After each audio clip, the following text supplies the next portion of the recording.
इधर उत्तर प्रदेश के आगरा से एक ऐसी खबर सामने आई है जिसने कि सुरक्षा एजेंसियों की नींद उड़ा दी।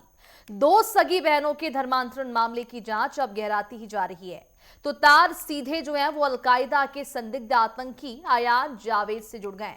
झारखंड से बी वारंट पर आगरा लाए गए अयान ने पूछताछ में जो खुलासे किए हैं वो न केवल चौंकाने वाले हैं बल्कि देश की सुरक्षा के लिए एक बड़ी चेतावनी है। इस रिपोर्ट में देखिए।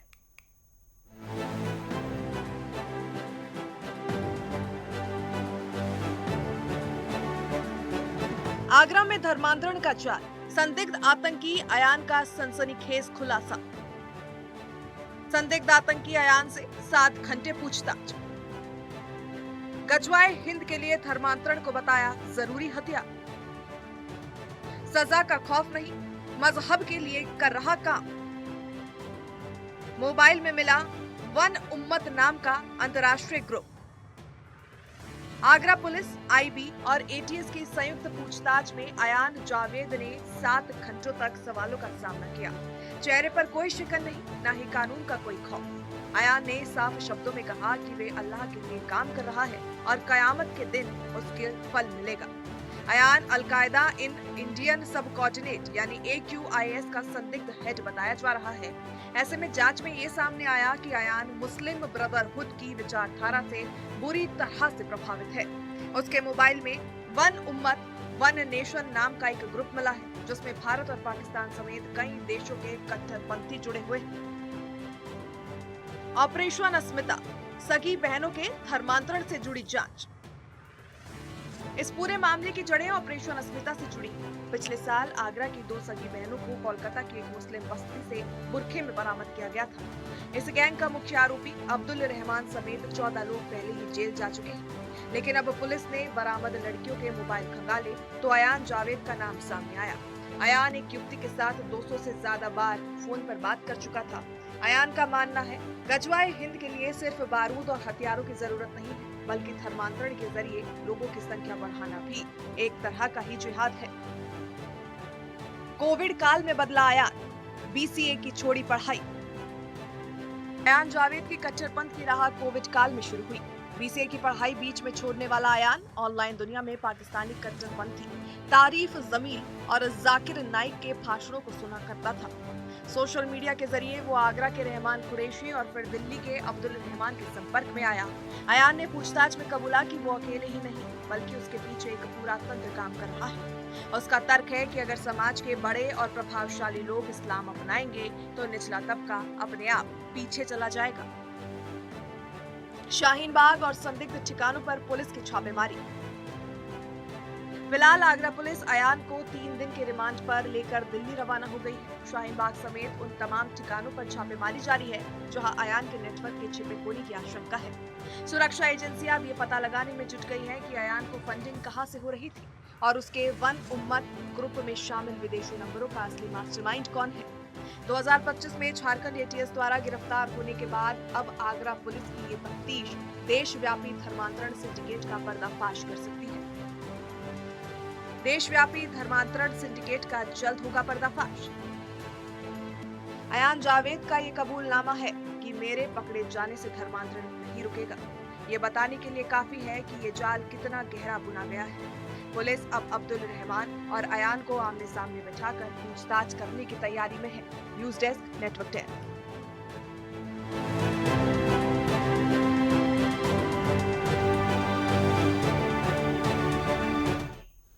और चलिए इसी पूरे मामले पर ज्यादा जानकारी के लिए सहयोगी नरेश धाकड़े हमारे साथ जुड़ चुके हैं। नरेश, जिस तरह से आगरा में धर्मांतरण का ये खेल चल रहा था, इस पूरे मामले में आरोपी अयान को गिरफ्तार कर लिया गया है। क्या कुछ सबूत उसके मुंह से मिले हैं और किस तरह से इस पूरे मामले में जांच पड़ताल जारी है?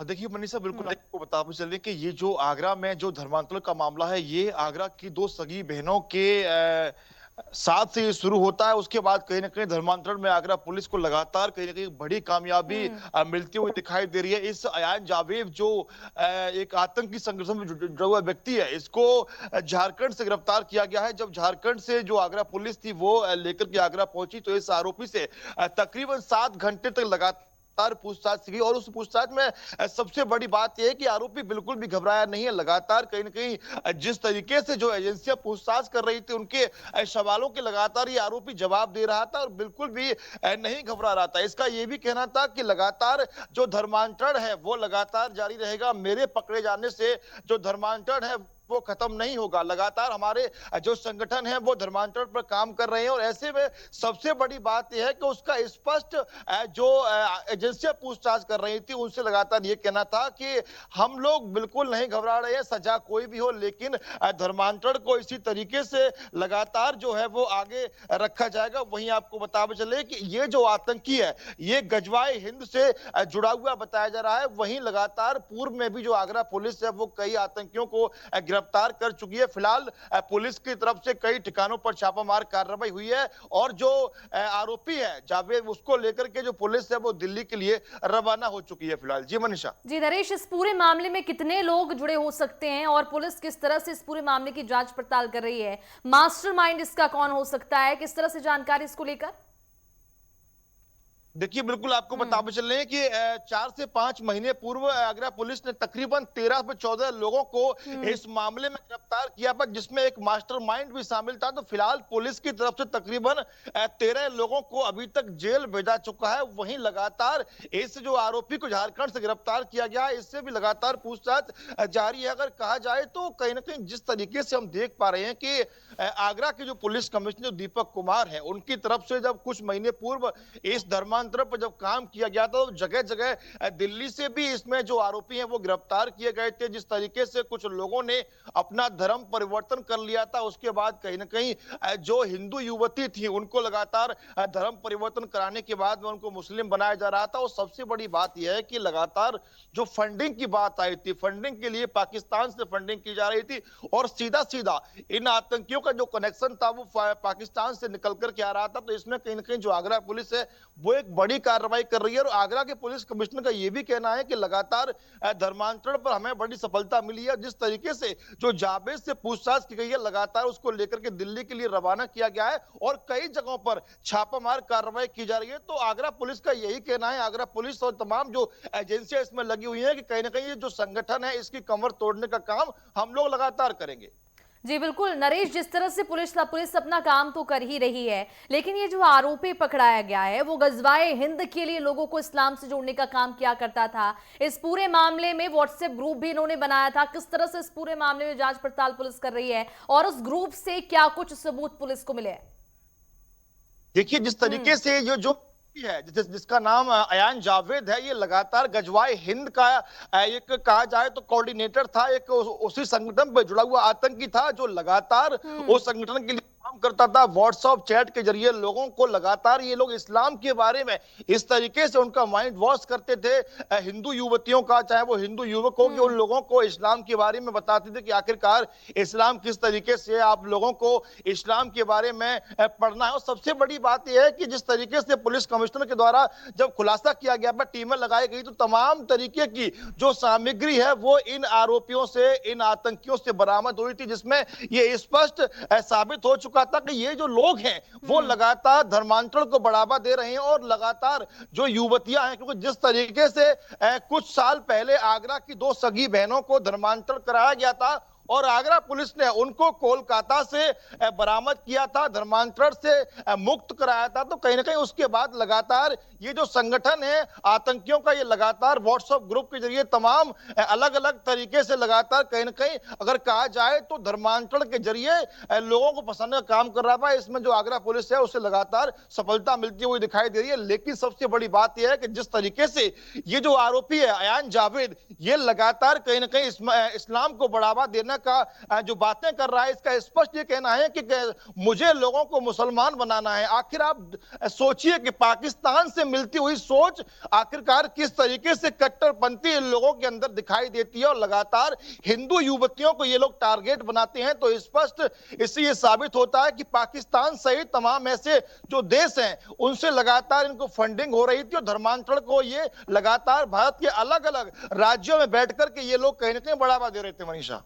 जी बिल्कुल नरेश, जिस तरह से इस पूरे मामले में पुलिस कार्रवाई कर रही है, गजवाए हिंद से जोड़कर इस पूरे मामले को देखा जा रहा है। अब तक की कार्रवाई की अगर हम बात करें तो पुलिस को क्या कुछ सबूत इनके लिए मिले हैं और इनका जो नेटवर्क है वो कौन कौन से राज्यों में सक्रिय था?